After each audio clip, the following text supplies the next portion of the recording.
What's up, guys? Welcome to Daily Dose of Reddit. This is your host, Zach, and today's subreddit is r/TalesFromRetail. Alright, this story's called The Angry Lady and the Check, the First Attempt. This may end up being a saga of several stories, as honestly, I had no end of problems with this same lady over the course of a year. It ended rather spectacularly, but I don't want to spoil things. Okay, some background. At the time this story takes place, I was a young assistant manager of a clothing store, in training to take over the store from the existing manager who was moving on to another store that was set to open soon. During my training, it was made clear to me that we could only accept checks, paper checks, that should give you an idea of when this took place, that were drawn on a bank located in our state. We were forbidden from accepting starter checks, checks where you had to write in the name and address, as well as checks drawn on banks that were out of state, even if that bank also had branches in our state. Now, the first two were down to simple fraud, as there was, at the time, a thing where people would deposit the minimum to open an account, get the starter or write-in checks, and go on a spending spree. It'd take 3 or 4 days for the fraud to be found out, and by then, the person was long gone. The last one, the out-of-state thing though, well, that one was harder to explain. See, at the time, the state I was in had this law on the books that basically stated that if a person from out-of-state bounced a check, then that person would be charged with felony fraud charges, even if it was the first time or just a simple mistake. Furthermore, any employee who accepted an out-of-state check, regardless of how long they worked for the company, would be fired on the spot. So on to the story. It's getting close to Christmas and business is booming, even for our small store. It's apparent we're going to make well above what we had been projected of making in sales based on past sales. I'm doing my thing in the men's department, working on selling a suit to a gentleman, when a call comes over the PA. Management to women's apparel for customer assistance. Okay, that's rare. Usually meant some customer was pissed at a cashier for something, but truth be known, that rarely happened. Usually the customer just came to track down any available manager. I pass my sale off to the clerk and head over in the direction of women's apparel. Dot, not her name, the women's department manager, is standing at the register with this lady who I'll call Princess due to how she was acting. Dot says something to the lady, whose face is screwed up like she took a massive bite out of a salted lemon, then heads my way. Mr. Fox, we have something of a problem here, Dot says. Gee, you think? I find myself thinking as Dot explains. The lady in question had been shopping for Christmas gifts for her family and had pulled together close to $2,000 worth of various kinds of clothing, shoes, and cologne perfume items. What's more, she had asked to pay with a check. Ah, so you need me to verify it due to the amount? I asked. That was another weird little thing with the store. Checks over $200 had to have management verification or approval to be used. It was more of a formality than anything, and we tended to just check ID and then initial them before heading back to whatever we were doing. No. Well, yes, but no. There's a problem, Dot says and hands me the check. I glance down and see it's drawn on a Florida bank and inhale sharply. I glance back at the lady who's giving me looks that could kill and back to Dot. So what do we do? Dot asks. I shrug and tell her that I'll handle things and approach the lady who gives me one look of pure distaste before crossing her arms expectantly. Well, Princess asks and then points, is my money not good enough for you? It takes everything in my body not to just say no and walk away. Well, there's a problem with the check, I say politely as I possibly can. What do you mean there's a problem? Princess practically yells. Well, I hate to say this, but we can't accept this form of payment from you. I start. I don't finish it though as Princess yells.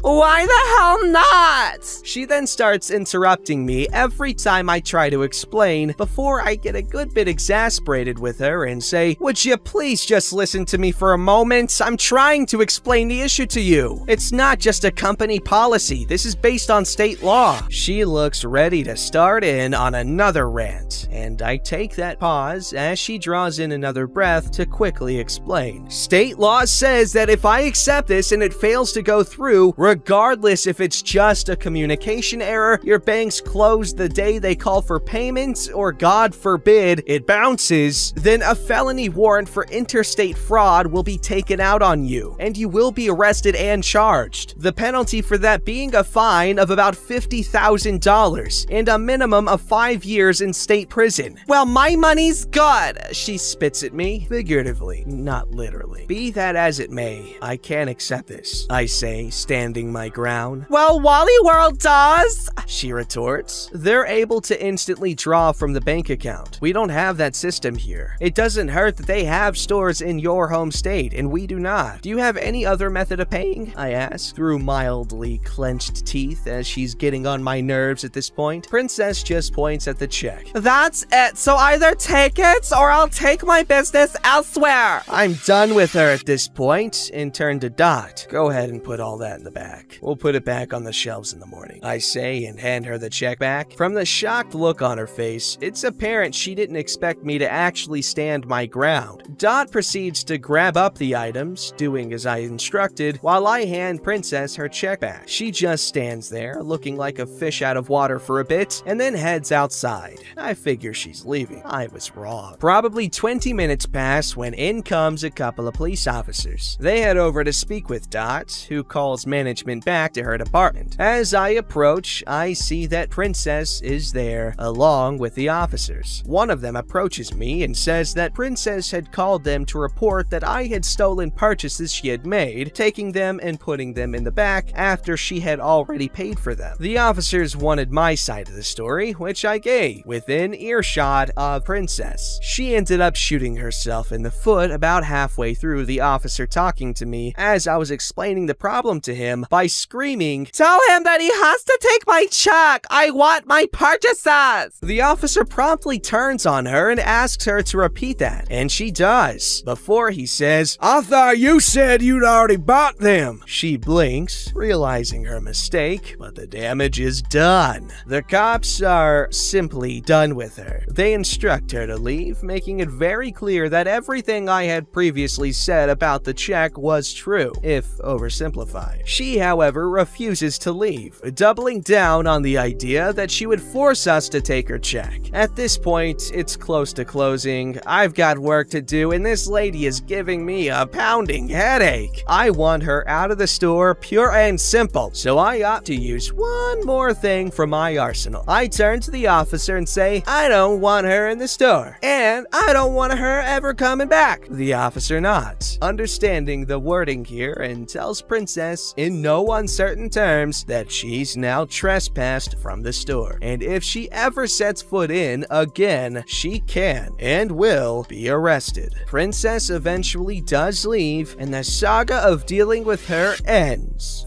For about 6 months. It was a nice quiet time, right up to the point that her dour face darkened my store's doors. Wow, riveting tale. I guess you could say she needs to check herself. Oh, this story's called "Customer Threatens to Sue Me Because He Decided to Jump a Turnstile." So heads up, I'm on mobile, so sorry for any misspelling and formatting issues. Quick backstory. So when I was just out of high school, I worked in a small liquor store at a high-risk area. Other than the pay, the job was pretty good, and the manager loved me, took my side in basically anything because I was usually right, and he had a policy that if customers are being a problem, boot them. Ayo, so it's a cold winter's night, and we're about to lock up. I'm mopping the floors while my coworker is closing out her till, and here they come. Our cast is me, coworker, and these two valued customers. Customer 1, Customer 2. As I'm putting my mop away, coworker tells me I should come watch this on the security camera. There's 2 guys running at the store, full sprint, trying to make it before we lock up in 5 minutes. My rule is simple. If you get in before I lock the doors, I'll serve you. But if you take longer than 10 minutes after close, I'll ask you to leave with no purchase because it's after 1 a.m. and I want to go get some sleep. So customer 1 comes barreling into the store, and instead of of walking in like a normal person, he decides to try and jump the turnstile at the entrance to stop shoplifters from trying to run out the front door. And lo and behold, as he runs past the wet floor sign directly in front of the turnstiles, he slips and only makes it halfway and collides directly with the arm of the turnstile, tip to tip. His buddy helps pick him up, laughing at him, and they start browsing. Coworker goes outside and locks the doors and finishes up closing until my till is the only thing left to do. Lo and behold, their 10 minutes are up and they haven't made a single choice yet. I pipe up, "Hey, you guys, the store closed 10 minutes ago. I need you to pick what you want now or leave." Well, customer 1 takes offense to me telling him that he has to leave the closed store and replies, "You know I got hurt on your property, so I can take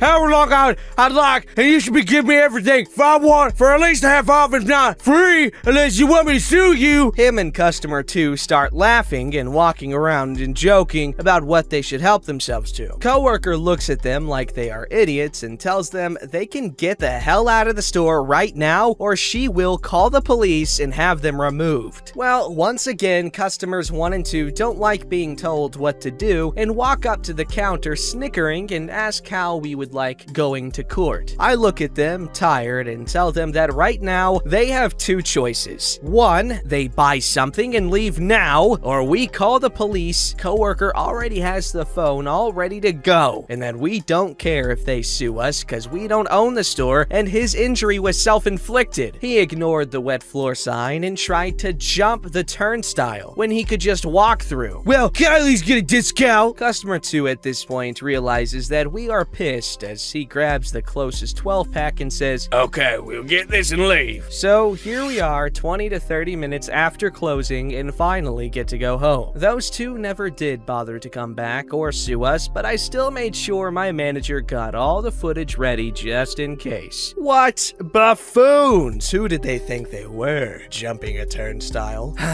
This story's called A Random Act of Kindness in a Halloween Store. Happy Halloween, Redditors! Ooga booga booga! In this festive time of candy and horror delights, I thought back on my first and last time working at a Halloween store as a side job for my main job in the same shopping plaza. I say the last time because of the lousy manager who was 22 but acted 16, and the constant snatch and run thievery that happened almost daily. Great experience, and I had fun getting into character, being an active cosplayer, but I'll never do it again. No, no, no, God no. However, the job had its perks, and I enjoyed assisting people look for costumes and often work the fitting room. What a perv. Kidding. I loved helping kids. Okay, it writes itself, guys. Sorry.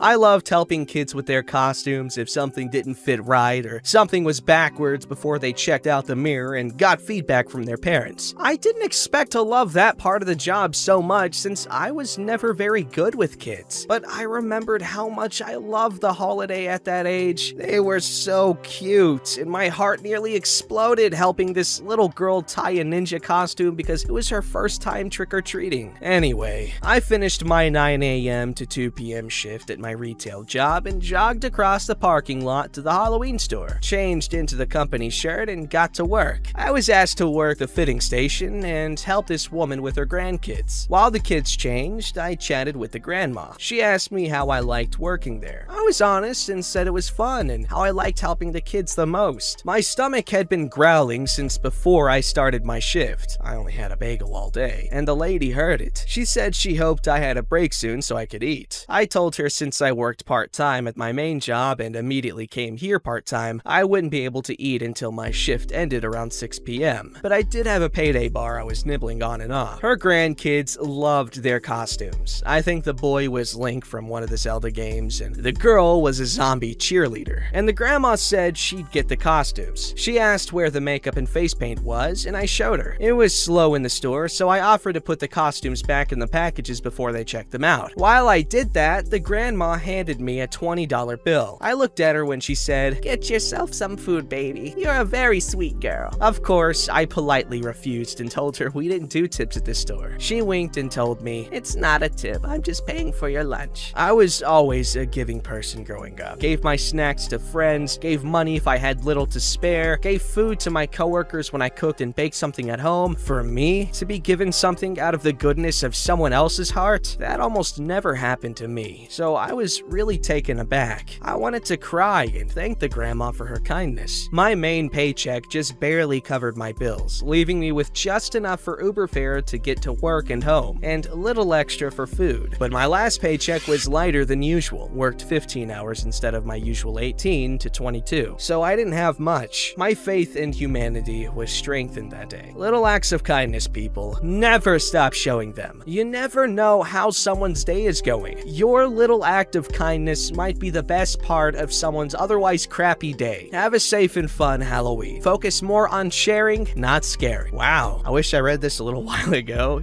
before Halloween. At least not like 2 weeks after it, almost. Whoops! Anyway, that's a lovely story. Very sweet of the grandma. Very cool, OP. That sounds like a really cool job to have had. And I hope you have more money now. Don't forget to like, subscribe, and hit that bell to never miss an episode.